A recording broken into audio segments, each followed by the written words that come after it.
deeps. And what he does is he takes the storyline of 20,000 Leagues Under the Sea and he ramps it up for the 21st century young adult reader. Because Vern takes forever to get where he's going. When I teach it, I tell my students it's a slow reveal. It's a slow reveal because the original story was serialized. So it's like watching Lost. You're like, come on, just tell us where this is going, right? And he, no, I can't tell you what's sinking ships, even though, as readers, we know. But Arthur Slade's his target audience, young adults, our children readers, might not know about that. They might not know about that particular secret. But in the event that they do, he doesn't take a long time getting around to introducing the submarine aspects of things. But he ramps everything up. So like in Vern, they get thrown into the water, the heroes at the very beginning of the story, 20,000 Leagues Under the Sea, and they're in the water. But they have to worry about drowning, and that's it. Oh, Arthur Slade will not accept that. That's not enough. Sharks.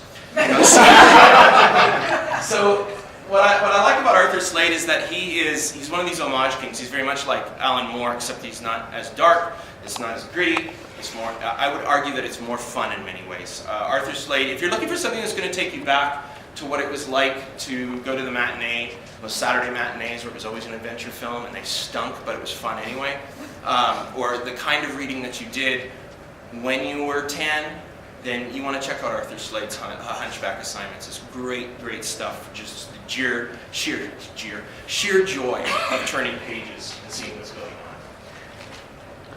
These are the original three men, in North America at the very least, who we can credit as the inventors of steampunk writing from California. Three guys who hung around with Philip K. Dick, and that's Tim Powers, it's Jim Blaylock, that's K.W. Jeter. And Jeter's the guy that coined the term, jokingly. In a letter to Locus magazine, Locus asked him, what do you call this Victorian stuff that you guys are writing? These three, they were writing this all around the same time, sort of experimentally, trying out Victorian era. In response to having read Henry Mayhew's work on the London poor. And so they had read this book. It's very evocative. It's a fantastic book, not really steampunk, but well worth taking a look at if you want to know what things looked like at that time. They were all reading this book. They were passing it around, and they were trying to generate their stories out of a response to that text. And so Locus magazine said to Jeter, what do you call what you guys are doing? And because cyberpunk was huge, and because they were slapping punk on the end of everything was splatterpunk, it was this punk, it was rival funk, but it's still rock and roll to me. He just said, oh, I don't know, steampunk. He was joking, right? But he gets a lot of play because he's the guy that came up with the name.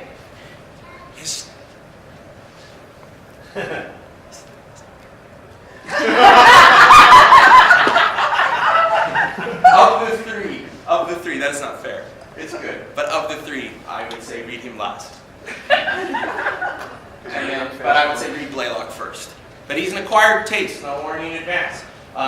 He's whimsical, tongue-in-cheek. You need to imagine that as you're going in to read, you're reading the textual equivalent of a Keystone Cops silent movie. That there's going to be slapstick. It's a little P.G. Wodehouse meets, I don't know, Robert Louis Stevenson. He has enough knowledge of what London was like at the time to fool us, but it's not terribly historically accurate, and I don't care.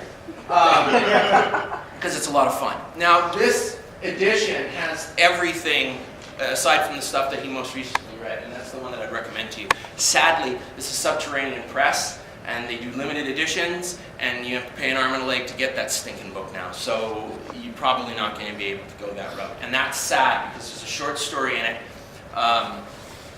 where, and this will tell you everything you need to know about James Blaylock as a writer. Sitting around with these guys, having a beer, and K.W. Jeter says to Blaylock, you don't know anything about science. In fact, your approximation of science would be something like you'd plug a black hole with a fits-all-size cork.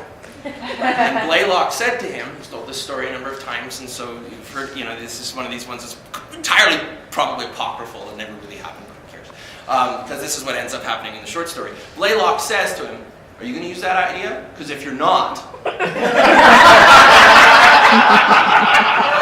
And he ends up story called The Hole in Space, which tells you something about the kind of writer Blaylock is. He's just having a lot of fun. Like he's got zombies in his very old, one of the very earliest books, Homunculus. He's got zombies. So anybody who tells you steampunk zombies are a recent phenomenon, in the 1980s.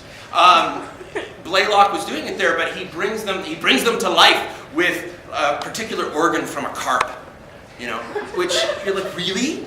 Where's the giant, Tesla device? And he's just got this one little organ out of a carp, and I think he does that just so that he can have people slapping each other with a fish. In a fight scene, he'll be able to use fish to have. He's most recently written a book called The Aylesford Skull, which will show you, if you're interested in this sort of thing, you can chart a writer's growth by taking a look at Homunculus and then jumping directly to the Aylesford Skull. Aylesford Skull rolls along very nicely. Homunculus is a beautifully written book, but it's clunky at points. Definitely the work of a young writer, and this is the work of a very seasoned writer. And because Titan Books grabbed the Aylesford Skull, they've got the rights to it, they've re-released Lord Kelvin's Machine and Homunculus in these new editions.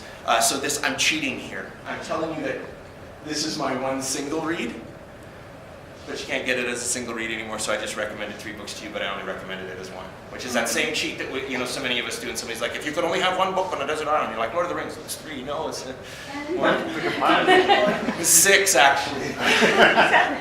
Anno Dracula by Kim Newman. Debatably steampunk, but I'm going to put it in there because Newman's book is sheer genius. If you like vampires, and I mean the ones that came before they sparkled, and I'm pretty sure Newman's going to do something with the whole Twilight thing shortly, because this is the first book in a series, but it does stand alone very nicely.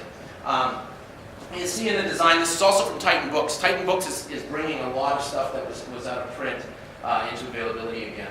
But most of these characters, Lord Ruthven does not appear in the Dracula stories. He's not part of the Stoker story. John Seward, having survived the Dracula story, is there. But what's the premise of this book in a nutshell? What if Dracula had succeeded in doing what he wanted to, which was to take over England, and he did it by marrying Victoria? So he becomes the consort, as it were. It's a gorgeous book for people who are well steeped in 19th century vampire literature. It's absolutely gorgeous. It's also really gory at certain points. And the final scene involving Dracula could be disturbing to those of less hostile movie tastes. Gail Carriger, who's one of our other guests of honor this year, has written a series called Solus, and Gail was responsible for getting me more or less in the door with steampunk in the California area. And when I met her, I didn't, she wasn't anybody yet. She had this book, she had sold it, and then she sent it to me the next year, and I looked at the cover and I was like, oh no, because I don't like that cover. I got to be honest with you. But there's a little moment of genius in it, and that it's supposed to be playing off of the Marie Antoinette movie with Kirsten Dunst. That was what they were doing with the text, but it's so very subtle as to be almost missable. And when I taught it, I had all these male students who were hiding it when they were reading it on the bus and putting it in a brown paper wrapper or something like that. They didn't want to be thought of as reading some sort of fluffy romance. Well, that's how it's marketed here because that's what Orbit sells, but that is not what Carriger's series is. And she angered the romance community enough with the second book. The ending of the second book is so far off the map of what a romance book is supposed to end like that I tossed the book across the room. I was that angry. I was so mad. Many people have done it. You did it as well? Yeah. We're that angry because we're invested in these characters, right? We love it. That's what she does well. Don't go in thinking you're going to have your life changed in a literary fashion. Just admit that you are going to meet some really beautiful people. You're going to have some good laughs along the way. This book opens up with the heroine killing a vampire with one of her hairpins inadvertently. And there's a treacle tart on a cart involved in this kind of fight. So it's really fun. Again, though, if you're not interested in reading a lot of words and you like the pictures, you can always check out the manga, which is very good. It's a really good adaptation. There are actually some moments in it, I think, that capture some of the text in a way that illuminates it better.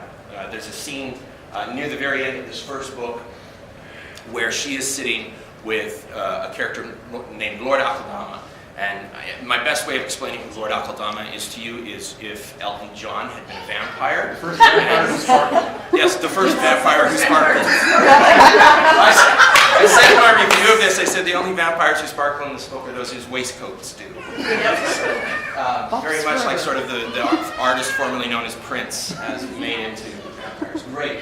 And they're sitting out together. And I won't say any more about it because again, it might ruin the story for you guys.